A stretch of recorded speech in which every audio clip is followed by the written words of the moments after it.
नमस्कार मंडळी. आज बरेच दिवसापासून 4-5 दिवस झाले ब्लॉग काही घेतला नव्हता. आज वेळ आहे, मला जात होते त्याच्यामुळे काही ब्लॉग घेतला नाही.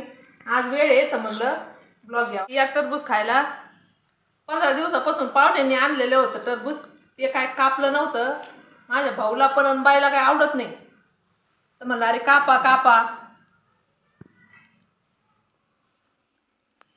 तर आज तर कापून दिलेला असं गटागटा चाललंय माझ्या भाऊला. हां, तसं फोडी करून खायचं ना जोर येतं. हे पहा, मी असं कापून त्याला म्हणलं धर खाई टरबूज. चला आवडते मी काम, कारण की माझं सगळं काम पडलंय. भांडे, झाडू, धुणं, स्वयंपाक. तर हे पहा भांडे पडलेत, सगळं किचन पडलंय आवरायचं. काल ना मळ्यामध्ये गहू घेतले मी 2800 रुपये क्विंटल. तर मग दळण केलं आणि कुठी आणली, दळण बिळण करून तिकडंच ठेवले, कारण की ती कुठी इथं ठेवायला जागा नाही, लई मोठी आहे. तर मग दळण करून ठेवलं, वर्षभर टेन्शन नाही.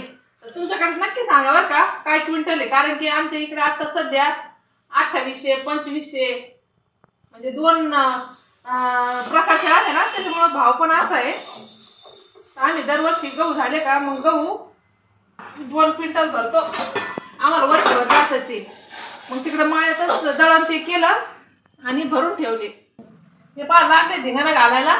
टरबूज कापलंय तर आमच्या सायन्सला म्हणलं खाऊन घे, तर म्हणते नको मला नाही आवडत, तिला काहीच नाही आवडत. तिला काय आवडत काय माहिती, ढेकळं देऊ काय नको खायला तिला. हा, टरबूज खाय तरी नको बाई, दुसरं काही खायचं का ते नको. हे असे लेकर आहे माझे, एका चढी एक.